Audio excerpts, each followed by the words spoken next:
Hey everybody, Troy from the Do-It-Yourself World and the Off-Grid Project. We have, last I looked, 36 degrees coming to town. So we're bundling up. Last time we covered these 1 tarp to 2 rows and we lost everything. So this time we got tarps doubled up. So 2 layers of plastic for 1 row. So we've really gone and doubled this up this time. Double layers of plastic. The greenhouse is protected on all sides, and I put a tarp on the back wall.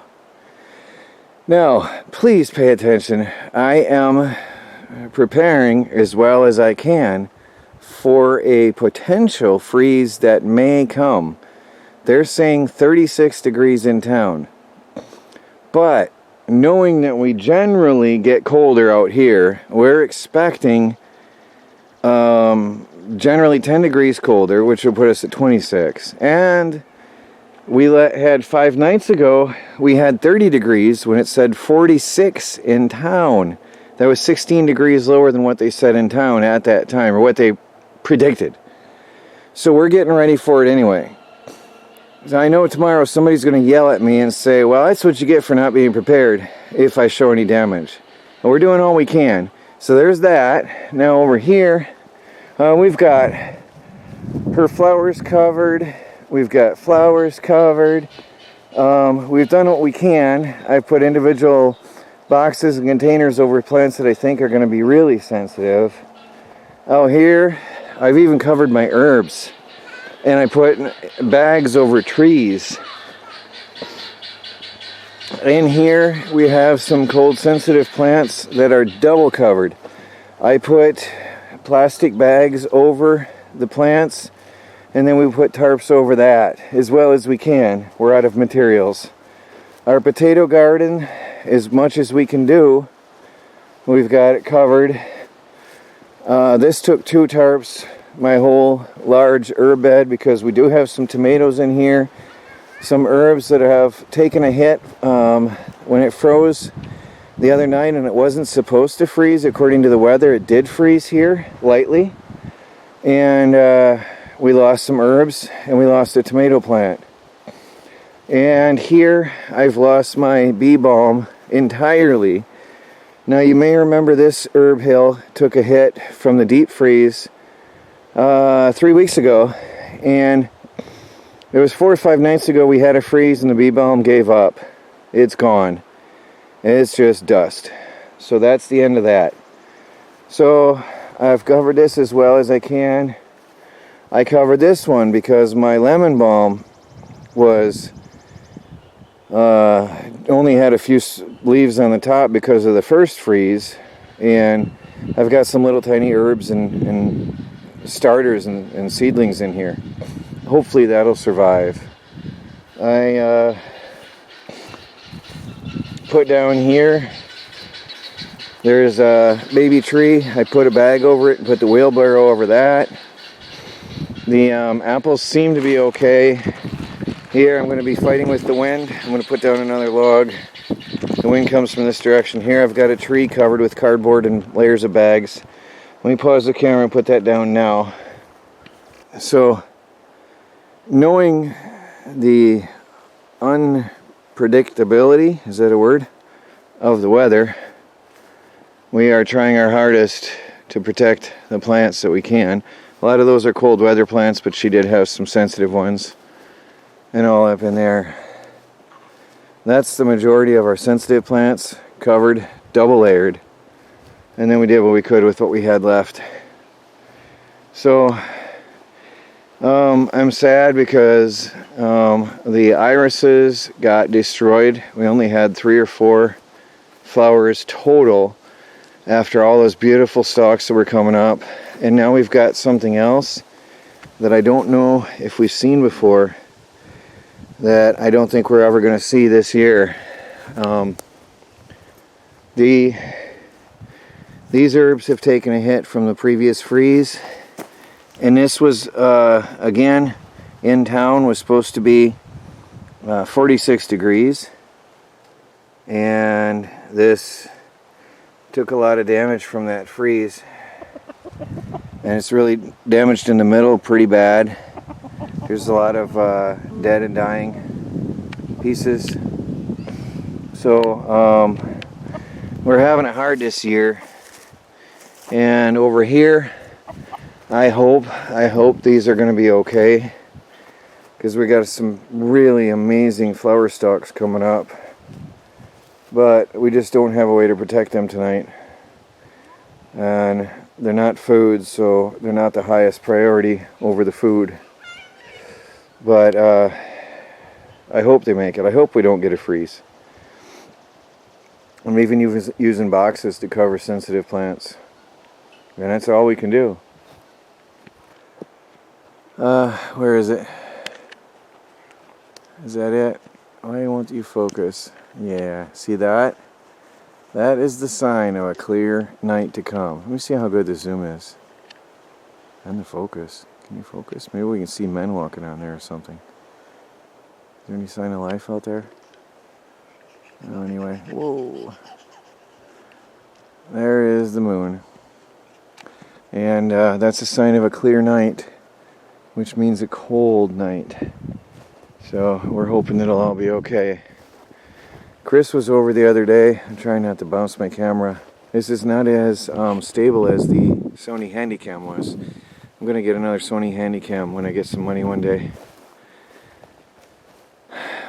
This was full of wood piles. Chris helped me and we cleaned it up. A lot of it we buzzed up. If you want to go check out his channel, if I remember by the time I process this one, I'll put his link down below. A lot of you know him already. Him and I went and got a load of sawmill slabs, and we sorted. I got some good lumber and a nice board. I got to get that up and stickered. A beautiful, beautiful 2.5 or 3x6. That's a big piece of wood.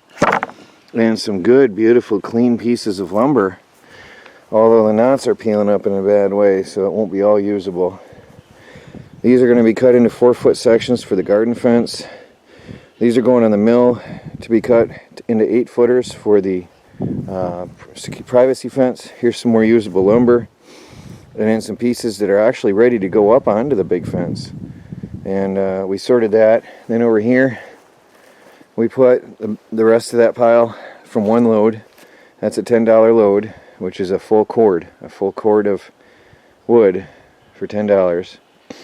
Now over here, I took the David Bradley and hooked up its motor to the buzzsaw. And I know Chris talked about this the other day. And Chris and I sawed up some of the older wood that was on the ground over here beforehand. And it works. I put a T-post here, 16 inches from the saw blade. And I'll show you next time. You slide the wood over till it touches the T-post, and you push it forward through the saw. It drops down. Slide it, push, slide, push as fast as you can run it. So we're going to put some guards on that and have all the way around, and this side is going to be full security as far as I can, and still allow the wood to drop out.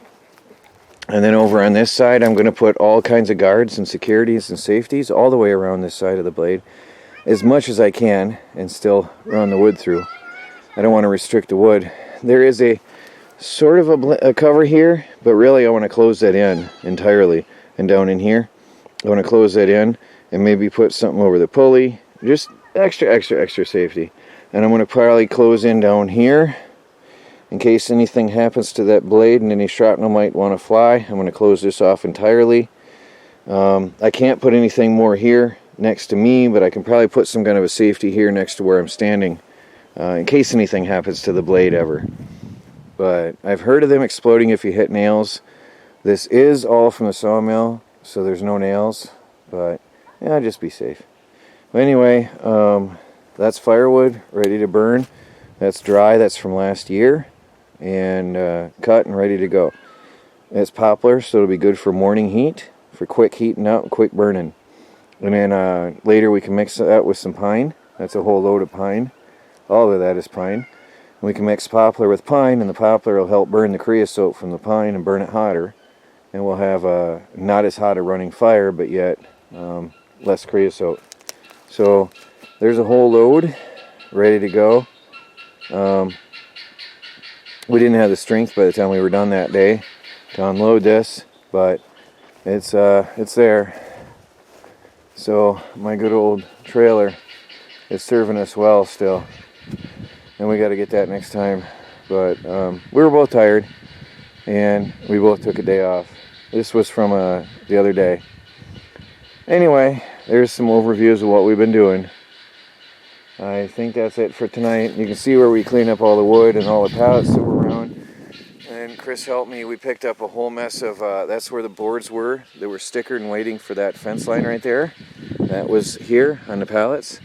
And all those pallets are there. And we're going to start stickering and stacking neatly as we get boards for the back fence. We're going to sticker them and let them dry. And then Chris helped me scoop up all the tree bark that was on the ground all over around here.